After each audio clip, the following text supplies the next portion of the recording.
ให้เพิ่นก่อนพี่น้องเอ้ยเนาะเบิ่งหมูเป็นกระป๋องมาผู้น้อยอยู่ทางนาบ่หรือว่าตัดภาพไปฮอดบ้านน้องเพิ่นเลยบ่ดูหน้าเนาะ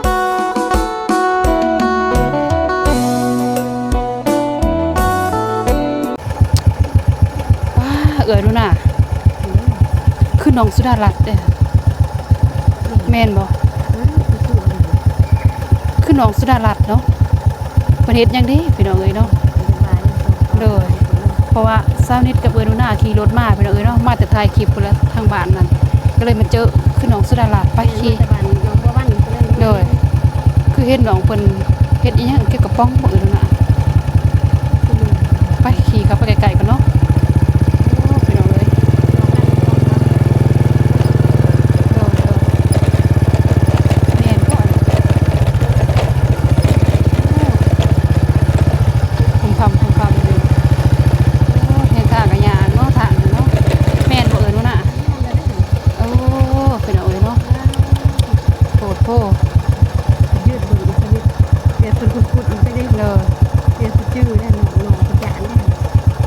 คืออยู่ยาเลยเนาะเลยไปทานเนาะก่อนไปหน่อยเนาะ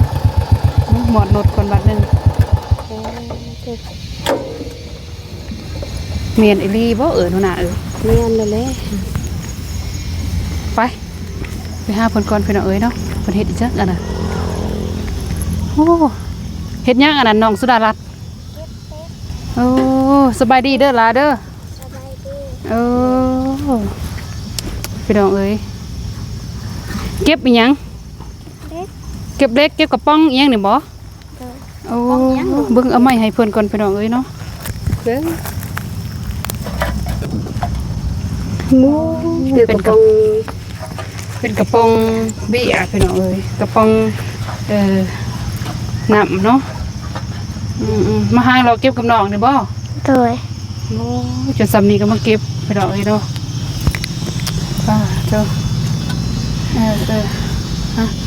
สบายดีเด้อเนาะทางอีพอยเมย์FCสุขุมสุขนเนาะก็ยินดีเข้าสู่ซองตานิดวันนี้พี่น้องเอ้ยเนาะสบายดีป้าลุงไหมสบายดีเด้อพ่อแม่ป้าลุงเลยสบายดีอีลาหน่อยสบายดีไว้ผู้น้อยนี่อีลาสบายดีไว้ทุติลูกทุติจากกันหาเก็บเล็กบ่โดยพากันหาเก็บเล็กเก็บกระป๋องพี่น้องใส่ได้ไล่สำได้โดยพี่น้องเอ้ยเนาะกระป๋องที่เพิ่นทิมกระป๋องมีเล็กตะปอกเล็กตะปูนี่แหละอยู่ในนี่พี่น้องเอ้ยเนาะสนิทกันสิถ่ายจับไปเอ้าทำมืดเลยคือว่ามาหาเราเก็บกระป๋องใครให้ไผล่ะจะเก็บนี่ใครให้เขาโลเท่าไรก็ซื้อลูกซะแม่โอ้โหคู่มือเลยบ่ร้านหาเราเก็บแบบนี้โดยเก็บคู่มือเลยพี่น้องเอ้ยเนาะหาเราเก็บคู่มือพี่น้องเนาะแม่นำกัน2คนนี่โดยสำคัญ2คนเลยเนาะวันนี้ซื้อจังไรนี่ฮะอีลาซื้อจังไรเจ้าบ่ถูจ้าถูไว้คันจะกินขนมถูปลาลูกร้านซื้อสุเล็กสุเล็กพี่น้องเอ้ยเนาะสุเล็กสุรัตน์หน่อยเป็นน้องของสุรัตน์พี่น้องเอ้ยเนาะน้องสาว2เอื้อย2น้องพี่น้องเอ้ยเนาะมาเราเก็บกระป๋องกับพอดีเนาะสนิทกับเอื้อยนูน่าเนาะมาแต่ถ่ายคลิปแต่คนละบ้านน้องบ่บ้านพี่น้องเอ้ยเนาะขี่รถมาก็เลยมาเห็นน้องเพิ่นเก็บกระป๋องบัดนี้พี่น้องเอ้ยเนาะเฮ็ดก่อนกับสนิทเขาไปบ้านน้องเพิ่นพี่น้องเอ้ยเนาะแต่นี้มาเจออีกพี่น้องเก็บกระป๋อง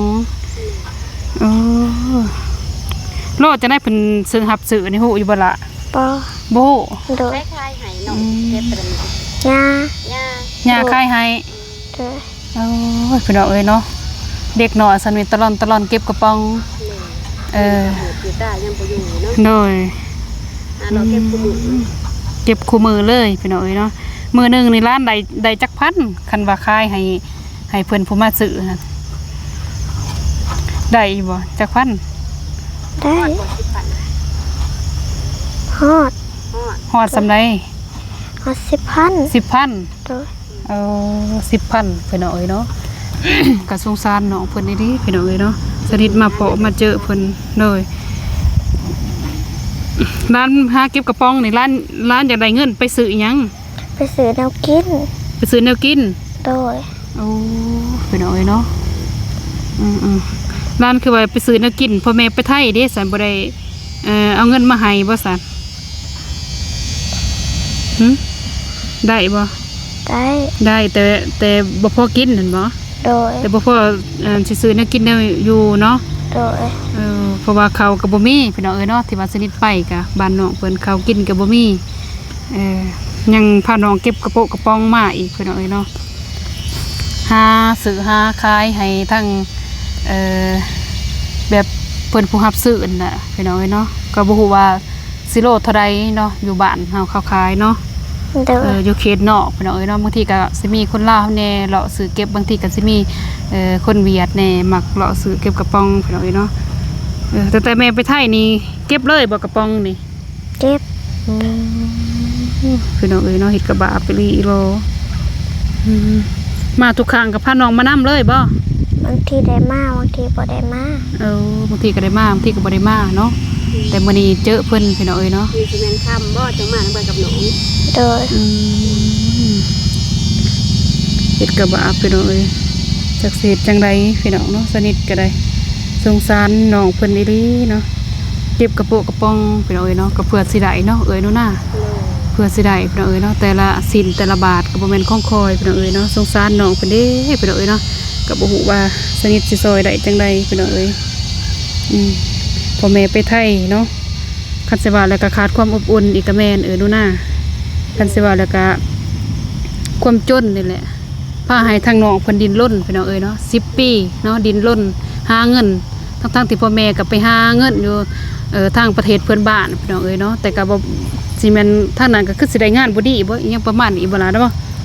แม่ได้เคยเว้าให้ฟังบ่ เคย ได้งานบ่ดีบ่ โดย ราคาแบบมันบ่แพงหั่นบ่บ่เพิ่นเฮ็ด โดย แม่ร้านเฮ็ดงานหยังอยู่คั่นซะ บ่ฮู้ บ่ฮู้ โดย พี่น้องเอ้ยเนาะงานก็บ่ดี บ่ฮู้เลยนะว่าแม่อยู่ทางปุ่นเฮ็ดงานหยัง โดย สิว่านักหรือเบาแห้งก็บ่ฮู้เลยฮู้แต่ว่าแม่ไปทำงานอยู่ต่างประเทศทำงานอยู่ไทย ฮู้แต่ว่าไปทำงานอยู่ไทยอยู่ต่างประเทศแต่ว่าบ่ฮู้ว่าเพิ่นเฮ็ดงานอีหยังเนาะ พี่น้องเอ้ยเนาะก็เฮ็ดกระบาปน้องเพิ่นอีหลีตะลอยหาเก็บกระป๋องเก็บแถวมื้อนี้นี่บ่ โดย ก็มือเงยพี่น้องเอ้ยเนาะกันมื้อนึงนี่ก็เคยได้หลายเติบอยู่บ่เก็บนี่ บ่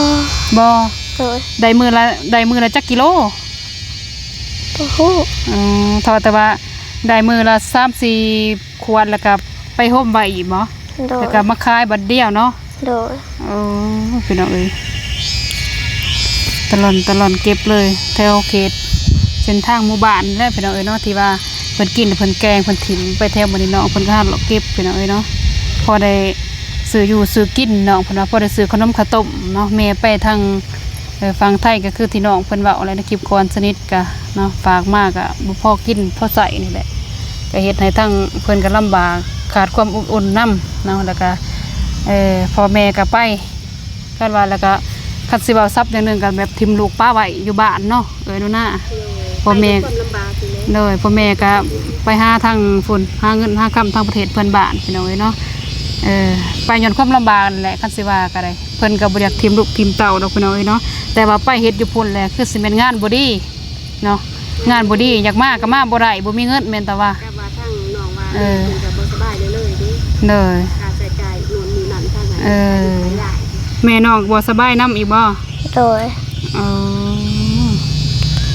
เข้าห้องหมอเลยบ่ โดย ปัดแห้งบ่แม่นบ้านเฮาอีกเนาะนู่นน่ะแห้งบ่แม่นบ้านเฮาอีกพี่น้องเนาะก็ไปอยู่บ้านเพิ่นก็เข้าห้องหมออีกก็จักสิจังใดพี่น้องก็โพดโพพี่น้องเนาะจักสิซอย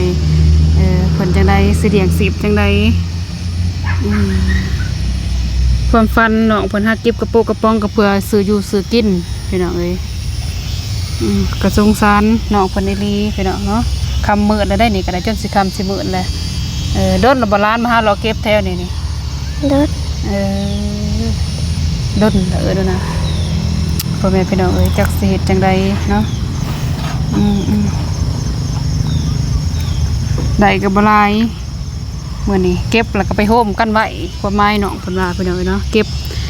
มื้อละ3-4 ขวด5 ขวดแล้วก็ไปโฮมปลาไว้ให้มันได้กิโลเนาะได้กิโลแล้วก็เนาะเพิ่นก็จังสิว่าน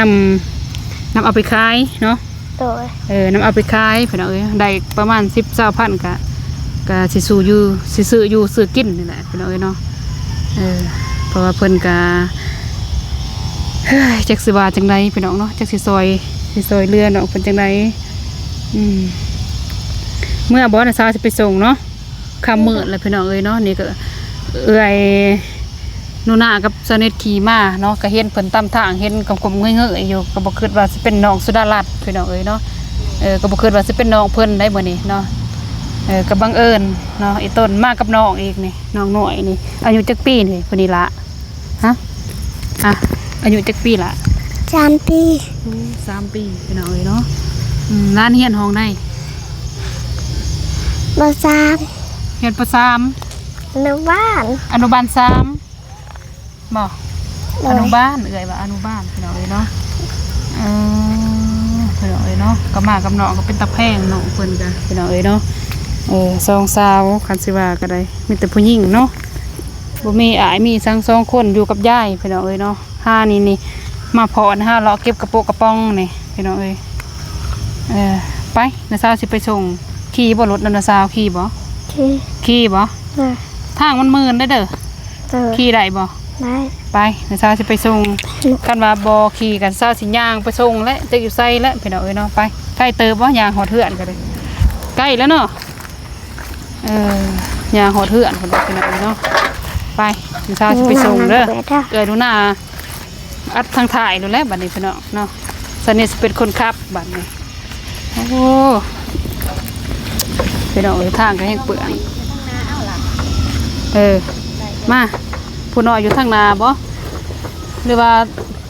ตัดภาพไปหอดบ้านน้องไปเลยบ่ดูหน้าเนาะเลยไปอัด3ไปเลยอัด4เลยแล้วพี่น้องไปอยู่ทางนาอยู่ทางนาอยู่ทางล่างบ่ทางก็คือว่าซีเป็นเปื่อนแน่โอ้รถนี่ก็คือว่าน่านเลยอยู่ใหญ่ยังสอนเด็กหน่อยเนาะอยู่ใหญ่เลยอยู่นี่ก็ได้โอ้พี่น้องเอ้ยยันค่าขำเกินก้อนพี่น้องเอ้ยเนาะรถนี่กระบูสติดหรือบ่ยืมรถทางอ้ายเพิ่นมาเมื่อนี้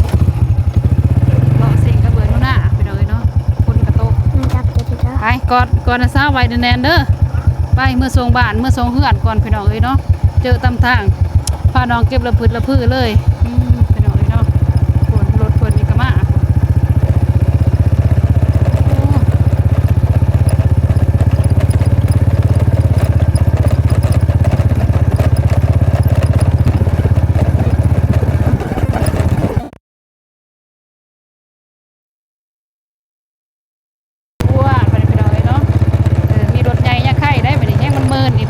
คอยสอนน้องเพื่อนนี่แหละถอดบานแล้วพี่น้องเนาะตัดผ่ามาเลยดูหน้าเป็นตะกล่องหรือว่าเป็นมือกล่องไงไปนี่พี่น้องเนาะถอดเรียบร้อยบาทนี่คอยลงได้เด้อผู้เอ๋ยลงก้อนละไปผู้เอ๋ยลงก้อนจวดผู้น้อยอีกวันนี้จับน้องตีสุดารัตน์โอเคพี่น้องเอ้ยเนาะหอดเรียบร้อยบานนี้จะไปไซหันฮะเมียนกระป๋องบ่มาพี่ก่อนตีให้ได้สาวทามก่อนตีพี่น้องเอ้ยเนาะพี่น้องเอ้ยเนาะตอนนี้ก็พาน้องเพิ่นมาหอดบานหอดเฮือนแล้วพี่น้องเอ้ยเนาะร้านเก็บแต่ละเทือไปไว้อยู่ไซหลากระป๋องค่ะอยู่ฮะข้างไหนฮันโอ้ว่าอยู่ไหนผุนบ่โอ้ว่าอยู่ไหนผุนได้นู่นน่ะเอ้ยพี่น้องเอ้ย แม่นอยู่ในโขกในนั่นสักแน่พี่น้องเนาะมาอยู่ทางเพติล่ะมันมืดทางในค่ะมาน้องสุดาลัดพี่น้องเนาะโปนเพื่อนซ่านเพิ่นก็ได้คือเห็นนี่แหละขึ้นเช้าเห็นอันนั้นไม้ในบ่อยู่ในกองกลางนางคุยนี่แหละพี่น้องเนาะโยเนาะพี่น้องเนาะยืนก็ได้ดอกเพราะว่าเช้าสูงเกินพี่น้องเนาะนี่แหละคนงานน้องคนบ่นี้พี่น้องเนาะพ่อแม่ไปเฮ็ดงานแต่ว่าบ่ได้บ่มีงบมาอยู่เล่าห้าแบบนี้แหละพี่น้องงอกแงกไปจังสีแหละจะส่วนสูงเท่านั้นจะได้แม่ก็สู้อยากฝากเงินมาให้ลูกให้เต่าแต่ว่าถ้าเพิ่นก็พ่อแห้งโดยบ่แม่นว่าเพิ่นบ่อยากฝากมาให้พี่น้องเนาะเพิ่นก็เพราะเพิ่นไปคันสิว่าจังนึงก็โชคบ่ดีเนาะคันโชคดีนี่ก็คือเพิ่นว่าอยู่คือบาง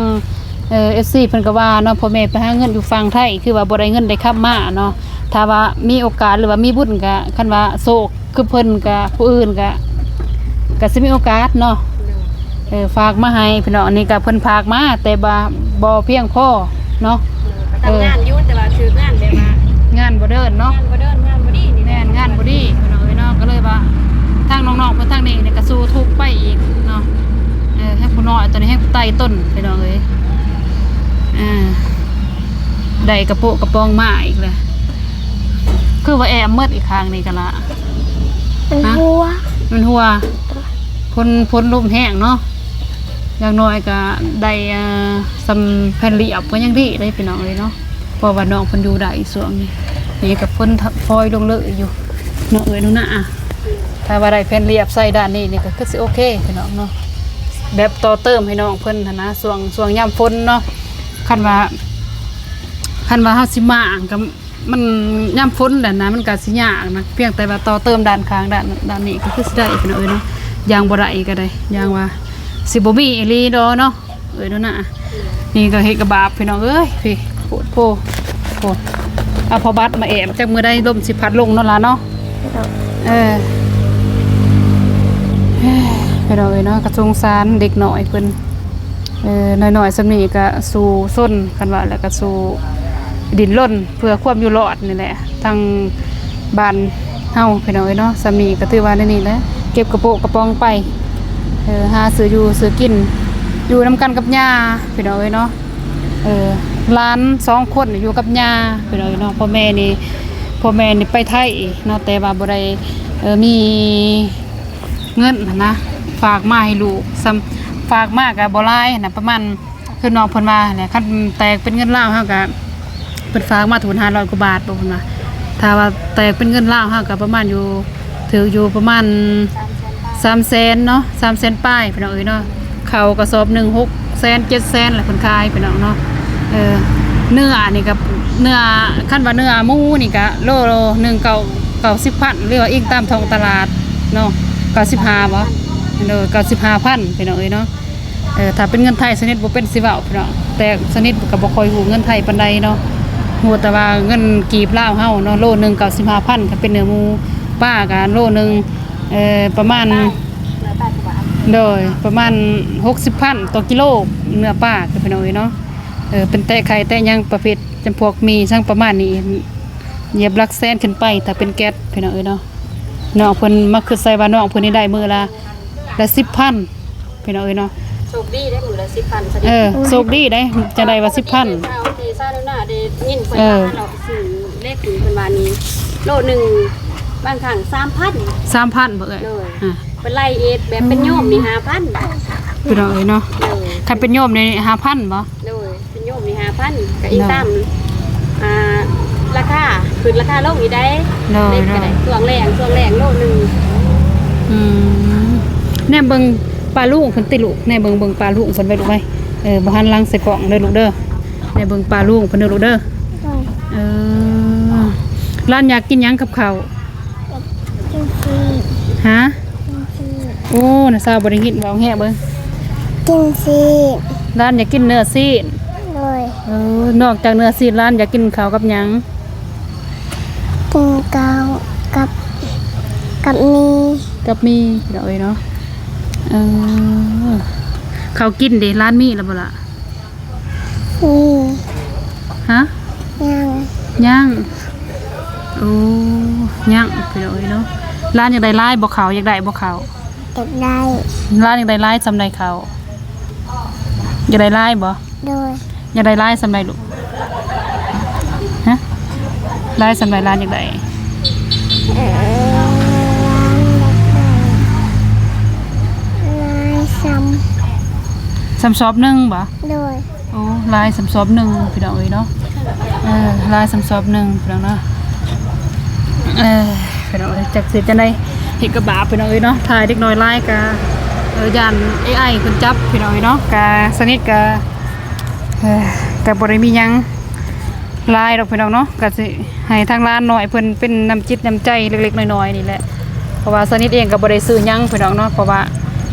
มาแบบเจอน้องเพิ่นแบบบังเอิญหั่นนะก็เลยเอาเงินให้เด้อล่ะเด้อ โดย 50,000อะไรพี่น้องเอ้ยเนาะแต่สาวสิเอาให้50,000เด้อร้านอยากกินหยังให้ร้านอยากกินหยังให้ร้านไปซื้อกินบ่ โดย กับน้องพุ่นอีกเด้อ โดย ปันกันเด้อลูกเด้อ โดย ถ้าร้านอยากกินซีนกะเนื้อซีนกะไปซื้อหักบ่ได้ดอกพี่น้องเอ้ยซั่นแหมเอ้าซื้อมีไปแบบคร่าวๆไปเนาะดูหน้าเนาะเอา ขอบใจเลย โดยอันนี้ก็น้าสาวให้เด้อ โดย ให้ไปซื้อ แนวอยู่แนวกินแนวใดมันสิพอให้ร้านซื้อซ้ำนั่นเด้อ โดย เด้อไปเด้อเนาะเอาเป็นเงินให้น้องเพิ่นไปซื้อเองเนาะสนิทกับบ่ฮู้ว่าสิซื้อมาแบบใดพี่น้องเนาะก็ให้เพราะว่ามันกระทันหันหั่นนะเนาะเพราะว่าสนิทก็บ่ได้ติดรถมาเนาะเพราะว่าไปทางบ้านน้องเพิ่นไปหนูหน้าเพิ่นเอาอัปเดตเนาะพี่น้องสนิทก็บ่ได้อัปเดตดอกน้องเพิ่นก็เลยขี่รถมาตามทางก็เลยพ่อน้องเพิ่นเก็บกระโปรงกระป๋องหั่นแหละพี่น้องเนาะน้าสาวเว้าหั่นว่าเป็นเงินน้าสาวแต่ที่จริงแล้วหั่นบ่แม่นเงินน้าสาวเองเด้อเงินผู้ใหญ่เพิ่นเมตตาท่านน้าสาวให้น้าสาวเป็นสะพานบุญให้เด้อ โดย ให้ไปหาซอยเรือผู้ที่ว่าทุกข์จนเนาะที่ว่าขาดเคินนี่แหละน้าสาวก็สิซื้อเป็นมีเป็นหยังก็เลยบ่ทันได้ซื้อก็เลยเอาเป็นเงินให้ร้านไปซื้อเองเด้อ โดย โดยงบนี้ก็กระทั่งพอบุญพอหักน้าสาวนี่นะอยู่ทาง USA ฝากมาให้ไปต่อสะพานบุญให้แน่เนาะซื้อให้ทางน้องๆเพิ่นนี่แหละพี่น้องเอ้ยเนาะให้ร้านขอบบุญขอบคุณทั้งพ่อเพิ่นเด้อล่ะเด้อยับมาพี่ลูกจะยับมาพี่ขอบใจหลายๆเด้อพอปุ้นที่ส่งเงินมาให้ล้านขอให้พอบุญจงมีสุขภาพแข็งแรงความเจ็บจะได้ความขยันมีเด้อ เลยสาธุพี่น้องเอ้ยเนาะน้องสุดาน้องอันนี้นี่ กับปกติละเพิ่นยังน้อยๆแน่พี่น้องเอ้ยเนาะโอเคพอไปพี่น้องเอ้ยเนาะก่อนอื่นก็สนิทเองก็ขอบมุกขอบใจเนาะทาง นักนะ สิออกไปลูกบ่ไปออกก็ได้ลูกไปไปขึ้นทางเฮือนบ่ลูกไปขึ้นรถลูกพอว่าฝนกับฝอยน้ำแน่พี่น้องเอ้ยเนาะพี่น้องเอ้ยเนาะ เฮ็ดกระบาบเนาะเพิ่นพี่น้องเอ้ยเนาะฝนฝอยลงเลยอยู่ยังพายุกับเขาเนาะก่อนอื่นก็ขอบคุณขอบใจเนาะที่ว่าขอบุญเนาะแล้วก็ญาทาง USA ที่ไว้เนื้อเสื้อใจสนิทเนาะให้เป็นสะพานบุญเนาะเพิ่นได้ฝากงบจำนวนหนึงให้สนิทเนาะเวลาสนิทไปถ่ายคลิปถ่ายหยังเนาะให้สนิทติดไม้ติดมือนำเพิ่นพี่น้องเอ้ยเนาะก็ขอบคุณหลายๆทางพ่อเพิ่นก็ที่ว่าอีต้นเนาะก็สนิทกับบุคคลหลายขอให้อีพ่อทาง USA เนาะจงมีแต่สุขภาพแข็งแรงความเจ็บอย่าได้ความไข้ยาสุมีเนาะสำหรับคลิปนี้พี่น้องเอ้ยเนาะสนิทแล้วก็พร้อมด้วยน้องสุดารัตน์เนาะก็สิได้ก็สิได้จบคลิปพี่น้องเอ้ยเนาะเพราะว่านี่ก็ค่ำมืดแล้วเนาะสนิทก็สิได้เดินทางกลับพี่น้องเอ้ยเนาะเพราะว่าคนก็ทยอยลงมานำเลยพี่น้องเอ้ยเนาะก่อนอื่นก็ขอบคุณทางพ่อแม่ FC เนาะที่ติดตามคลิปสนิทตลอดมาบ่ว่าทุกคลิปที่ว่าสนิทส่งคลิปออกไปเนาะแล้วก็บอกคำโฆษณาให้สนิทเนาะแล้วก็พิเศษกับขอบคุณทางทีมงานเนาะ FC สุคนบ่ว่าสิเป็นทางบาวอานงแล้วก็บาวตูนหรือว่าบาวเตียงทองเนาะแล้วก็บาวเมฆบาวเจ็บเนาะที่ให้สนิทมาได้จุดนี้พี่น้องเอ้ยเนาะก็บ่ลืมคุณทางทีมงานเฮาพี่น้องเอ้ยเนาะแล้วก็ FC ทางบาวเตียงทองนำเด้อเนาะสำหรับคลิปนี้พี่น้องเอ้ยเนาะ ในการแสดงจบคลิปไปเพียงเท่านี้พบพอกันใหม่คลิปหน้าเด้อนะสำหรับคลิปนี้สนิทกันแสดงจบไปเลยพร้อมกับน้องสุดารัตน์เลยนะเพราะว่านี้ก็คำมือตื่นตาแล้วพี่น้องเอ้ยเนาะไปจบเลยดูหน้าเอ้ยเนาะบ๊ายบายพี่น้องบ๊ายบายเพิ่นเด้อ